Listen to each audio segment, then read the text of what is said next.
আচ্ছা, আসসালামু আলাইকুম। আপনি যেটা জিজ্ঞেস করলেন যে এখানে গ্যাস্ট্রিক বা colorectal malignancy, gastritis, peptic ulcer disease, hookworm infestation বা schistosomiasis, Crohn's disease, ulcerative colitis, coeliac disease এই কন্ডিশনে জিআইটি ব্লিডিং কিভাবে অ্যাসোসিয়েটেড?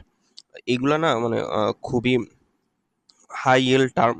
আপনি যখন প্যাথোলজি পড়বেন সেই সময় মেডিসিন পড়বেন, এই জিনিসগুলো এত অনেক ভালোভাবে আমাদের জানতে হবে। তো এখন খুব সম্ভবত এটা অ্যানাটমি থেকে জিজ্ঞেস করছেন।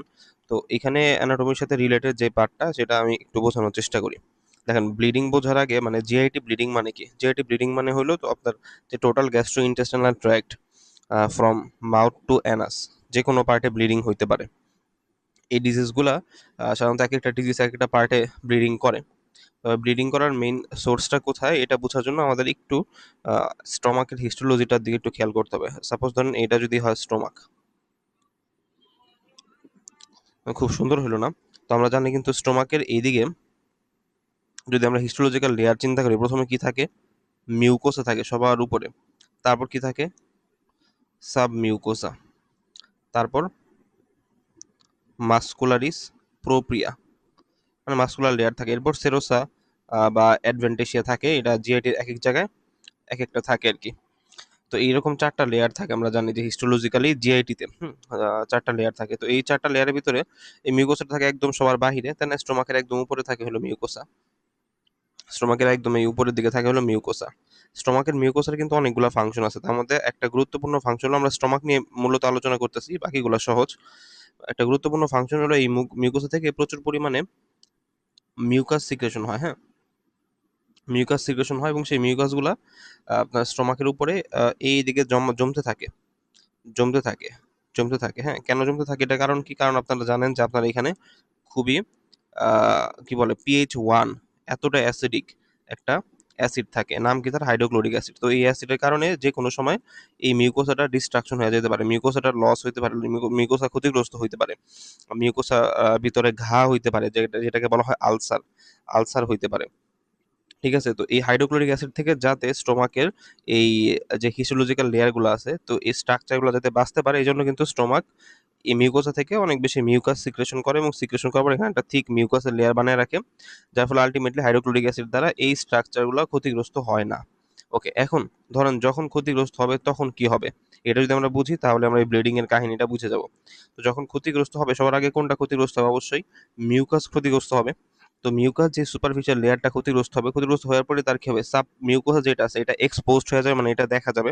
তো এই সাব মিউকোসার ভিতরে কিন্তু অনেক ব্লাড ভেসেল থাকে। হ্যাঁ, আপনার অ্যানাটমিতে যখন পড়ছেন তখন দেখবেন যে এখানে সাব মিউকোসাতে, আচ্ছা এটা তো ফার্স্ট টার্মের কোর্স ছিল, তো এইখানে তো অ্যাবডোমেন ছিল না। আপনারা যখন অ্যাবডোমেন পড়বেন তখন আপনারা দেখবেন যে এখানে যখন আপনি এই মিউকোসা নিয়ে সাব মিউকোসা পড়বেন, সাব মিউকোসাতে অনেক বেশি ছোট ছোট ব্লাড ভেসেল থাকে। হ্যাঁ, ছোট ছোট টাইনি ব্লাড ভেসেল থাকে। তো ধরেন কোনো কারণে হাইড্রোক্লোরিক অ্যাসিড যখন আপনার এই মিউকোসাকে ডিস্ট্রয় করে ফেলবে, তখন সাব মিউকোসার এই ব্লাড ভেসেলগুলো স্টোমাকে এখানে উন্মুক্ত থাকবে না। এই উন্মুক্ত ব্লাড ভেসেলগুলোতে যখন নাকি ঘন ঘন আলসার হবে। কেন আলসার হবে? কারণ এখানে এইচসিএল আছে। এইচসিএল তখন এই সাব মিউকোসাকে ডিস্ট্রয় করার চেষ্টা করবে, ডিস্ট্রয় করতে সেই ব্লাড ভেসেলগুলোকে রাপচার করে ফেলবে। পরে এখান থেকে আলটিমেটলি ব্লিডিং হবে। বুঝতে পারলেন? তো এই যে এইখানে যে মেকানিজমটা বললাম, এই মেকানিজমটা হয় মূলত আমাদের, আপনি যে দিছেন যেই টার্মগুলো এর ভিতরে পেপটিক আলসার, এইখানে এই মেকানিজমটা কাইন্ড অফ ফলো করে। তারপর গ্যাস্ট্রাইটিসে তো আসলে ব্লাড লস যদি হয় তাহলে এভাবেই হয়, খুব বেশি শুরুর দিকে হয় না। তারপর এই গ্যাস্ট্রাইটিসও এই মেকানিজমেই ফলো করবে। এরপর ধরেন এখানে যেটা আছে আপনার, এই দুইটার জন্য মেকানিজম এইটাই। আচ্ছা, তারপর আপনার একটা টার্ম বলছেন যে গ্যাস্ট্রিক বা কোলোরেক্টাল ম্যালিগন্যান্সি। তাহলে আমরা এবার দেখবো যে গ্যাস্ট্রিক ম্যালিগন্যান্সি এই ব্যাপারটাতে কিভাবে ব্লিডিংটা হয়। গ্যাস্ট্রিক বা কোলোরেক্টাল, কোলোরেক্টাল মানে তো আপনার কোলন, রেক্টাল বা টোটাল জিআই ট্র্যাক্টের যে কোনো জায়গায় ম্যালিগন্যান্সি। তাহলে মেইনলি ম্যালিগন্যান্সি যদি হয় জিআই ম্যালিগন্যান্সি, তো সেই জিআই ম্যালিগন্যান্সিতে কিভাবে ব্লিডিং হয় সেটা আমরা একটু বোঝার চেষ্টা করি। ধরেন এইটা আমাদের সেম স্টমাক, তারপর এটা আমাদের এখান থেকে এইভাবে ডিউডোনাম, জেজোনাম, তারপর এদিক দিয়ে থাকে আইলিয়াম। ঠিক আছে, তারপর এখান থেকে শুরু হবে আপনি ধরেন লার্জ ইন্টেস্টাইন।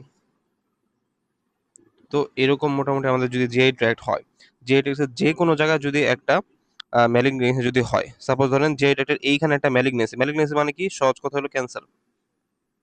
ক্যান্সার আপনারা কি দেখেন, ক্যান্সারে একটা সিঙ্গেল মানে বডির যে কোনো একটা জায়গায় টিস্যু অনেক বেশি গ্রোথ হয় না, অনেক বেশি কিন্তু গ্রোথ হয়, তাই না? তার মানে এখানে হলো অনেক বেশি গ্রোথ থাকবে। তো ধরেন আপনার স্টমাকের এই এরিয়াতে একটা এখানে যে টিস্যুগুলো আছে, টিস্যুগুলো হঠাৎ করে অনেক বেশি অ্যাবনর্মাল গ্রোথ হওয়া শুরু করলো। তাহলে যদি একটা টিস্যু এখানে অ্যাবনর্মাল গ্রোথ হয়, দেখেন এই টিস্যুটা কিন্তু এখানে একটা নির্দিষ্ট ব্লাড সাপ্লাই পাইতো, ধরেন সে এখান থেকে এরকম ব্লাড সাপ্লাই পাইতো। তো যখন তার এরকম অ্যাবনর্মাল গ্রোথ হবে, এত বড় একটা মাস তৈরি হয়ে যাবে, এত বড় একটা টিউমার তৈরি হয়ে যাবে, তখন কিন্তু ব্লাড সাপ্লাই এর জন্য ইফিসিয়েন্ট হবে না, হ্যাঁ? দেখা যাবে ব্লাড এই মাথার এদিকে ব্লাড সাপ্লাই খুব কম পাবে। এর ফলে কি হবে? এর ফলে এই মাথার দিকের কোষগুলো মারা যাবে, যেটাকে আমরা বলি নেক্রোসিস।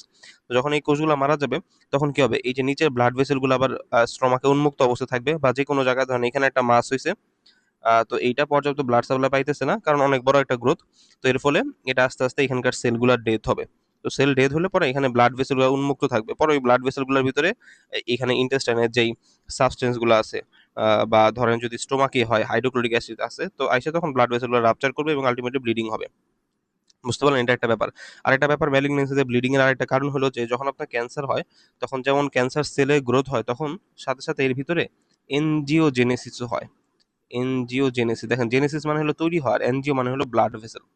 মানে সেই ক্যান্সারের সেলের ভিতরে নতুন নতুন ব্লাড ভেসেল তৈরি হয়, কিন্তু সেই ব্লাড ভেসেলগুলো দেখা যায় টু সাম এক্সটেন্ট একটু ম্যাল ফরমেশন হয়, মানে প্রপারলি তৈরি হইতে পারে না। পরে সেই ব্লাড ভেসেলগুলো আপনা আপনি রাপচার হয়ে যেতে পারে। তাহলে এইভাবেও আপনার ম্যালিগন্যান্সিতে ব্লিডিং হইতে পারে। ঠিক আছে, অনেকগুলো টার্ম আমরা বুঝে ফেললাম। এরপর আপনি বলছেন যে হুক ওয়ার্ম ইনফেস্টেশন, মানে হুক ওয়ার্ম জিনিসটাতে কিভাবে হয়? হুক ওয়ার্মটা হলো কৃমি। তো কৃমি দ্বারা কিভাবে হয়? এই হুকওয়ার্ম যেটা আছে সেটা কি করে, আপনার ধরেন এটা হলো আপনার ইন্টেস্টাইন, হ্যাঁ, স্মল ইন্টেস্টাইন বা লার্জ ইন্টেস্টাইন। তো হুকওয়ার্মটা কি করে, এই ইন্টেস্টাইনের ভিতরে তার তিত আছে, মানে দাঁত আছে, সে দাঁত দিয়ে করে কি মিউকোজাল লেয়ারের ভিতরে একদম কামড় দিয়ে ধরে রাখতে পারে। তো ওই তার দাঁতের যে কামড় বা তার বাইটের কারণে মিউকোজাল ইরোশন হয়, মানে মিউকোজা নষ্ট হয়ে যায়। তো মিউকোজা নষ্ট হলে সাব মিউকোজা এক্সপোজ হয়ে যাবে। তো সাব মিউকোজা যখন ক্ষতিগ্রস্ত হয় তার দাঁতের কারণে বা তার কামড়ের কারণে, তখন সাব মিউকোজার ব্লাড ভেসেলগুলো রাপচার হয়। একটা মেকানিজম। আরেকটা মেকানিজম হলো, এই হুকওয়ার্ম যখন এরকম আপনার ইন্টেস্টাইনে বাইট করবে, সাথে সে কিছু অ্যান্টি কোয়াগুলেন্ট রিলিজ করবে। অ্যান্টি কোয়াগুলেন্ট কি করবে? কোয়াগুলেশন হইতে দিবে না, ব্লাড জমাট বাঁধতে দিবে না। ফলে সে যখন কামড় দিবে, তখন তো তার কামড়ের কারণে কিছু ব্লিডিং হবেই, পাশাপাশি তখন সে ব্লাডে অ্যান্টিকোয়াগুলেন্ট দিয়ে দিবে। এর ফলে ব্লাড ওখানে ক্লট না হয়ে আরো বেশি ব্লাড মানে ব্লিডিং হইতে থাকবে কন্টিনিউয়াস। ঠিক আছে, তাহলে এটা হলো হুকওয়ার্মের কাহিনী। আরেকটা লেখছেন সিস্টোসোমিয়াসিস। সিস্টোসোমিয়াসিস সিস্টোসোমিয়াসিসটা মূলত হলো প্যারাসাইটিক ইনফেকশন। প্যারাসাইট মানে কি? পরজীবী। এটা একটা পরজীবী। তো এই প্যারাসাইটের ইনফেকশনে যেটা হয় সিস্টোসোমিয়াসিসের ভিতরে, দেখা যায় যে এই প্যারাসাইটটা করে কি, আমাদের যে ইন্টেস্টাইন আছে, ধরেন এটা হলো ইন্টেস্টাইনের ওয়াল, এইটা ইন্টেস্টাইনের ওয়ালের ভিতরে সে তার ডিম দিয়ে দেয়, এগ। তো এইখানে সে তার ডিম দেয়, হ্যাঁ। তো তার ডিমটা কি আমাদের বডির কোনো নিজস্ব জিনিস না। তো যখনই বডির ভিতরে এরকম কোনো অপরিচিত বা ফরেন জিনিস চলে আসে, তখন কি করে বডি সেটার বিরুদ্ধে, বডির যেই ডিফেন্স মেকানিজম আছে, সেই ডিফেন্স মেকানিজমের নাম কি, একটা নাম হলো অ্যান্টিবডি। বিভিন্ন অ্যান্টিবডি সে রিলিজ করে। সেই অ্যান্টিবডিগুলো এসে তখন কি করে, এই ডিমটাকে কোনোভাবে নষ্ট করার চেষ্টা করে, যার ফলে বডির এখানে একটা যুদ্ধ লেগে যায়। ঠিক আছে, যুদ্ধটাকে বলা হয় হলো ইনফ্লামেশন। ইনফ্লামেশন ঠিক আছে, যুদ্ধটা কে করতেছে? বডির অ্যান্টিবডি এবং বাইরের যারা আসে তারা।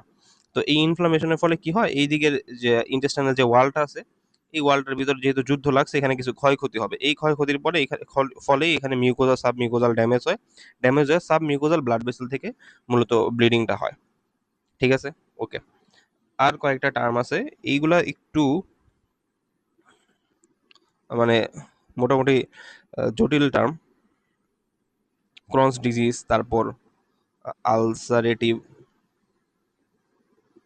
কোলাইটিস, আর সাথে হলো সিলিয়াক ডিজিজ। তো আমি জাস্ট আপনাদের যতটুকু লাগবে এতটুকু মনে রাখেন যে এই দুইটা জিনিস আছে না, এই দুইটা জিনিস হলো একটা ইনফ্লামেটরি ডিজিজ।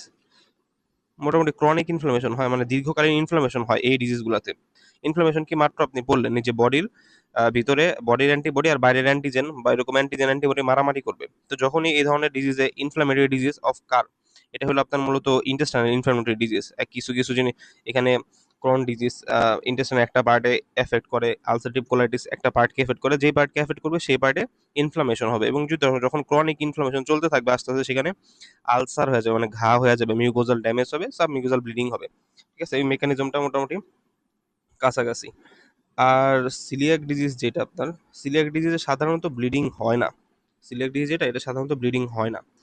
তবে যদিও কোনো সময় ব্লিডিং হয়, তাহলে সেই ব্লিডিংটা হইতে পারে আপনি যখন অ্যাবডোমেন পড়বেন তখন দেখবেন যে আপনার মিউকোজের ভিতরে এরকম এরকম প্রজেকশন আছে। হ্যাঁ, প্রজেকশনের নিচের দিকের এই জায়গাগুলোকে বলা হয় হইলো ক্রিপ্ট, এইগুলাকে বলা হয় হলো ভিলাই। তো কি হইতে পারে সিলিয়াক ডিজিজে, এই ক্রিপ্টগুলার হাইপারট্রফি হয়, ক্রিপ্টগুলো অনেক বড় হয়ে যায় আর ভিলাইগুলো নষ্ট হয়। তো ভিলাই নষ্ট হয়, এখানে ভিলাইয়ের ব্লাড ভেসেলগুলো থেকে ব্লিডিং হইতে পারে। ভিলাইয়ের ভিতরে এদিকে ব্লাড ভেসেল থাকে এরকম। তো যদি কোনো কারণে ভিলাই নষ্ট হয়ে যায় তাহলে ব্লাড ভেসেল থেকে ব্লাড বের হয়ে যাবে। এটা একটা মেকানিজম হতে পারে। ঠিক আছে, তো এইটাই আপাতত মনে রাখেন যে এক একটা ডিজিজ এক একটা জায়গায় এফেক্ট করতেছে, তবে মোরলেস তাদের ব্লিডিং এর মেকানিজমটা সেম। সেটা কি, সেটা হলো আমাদের যেই মিউকোজাটা আছে, মিউকোজাটাই সে ডিস্ট্রয় করে ফেলে, ডিস্ট্রয় করে সাব মিউকোজাল ব্লাড ভেসেল থেকে সে ব্লিডিংটা ঘটায় মূলত। ঠিক আছে, ওকে, তো আশা করি বুঝতে পারছেন।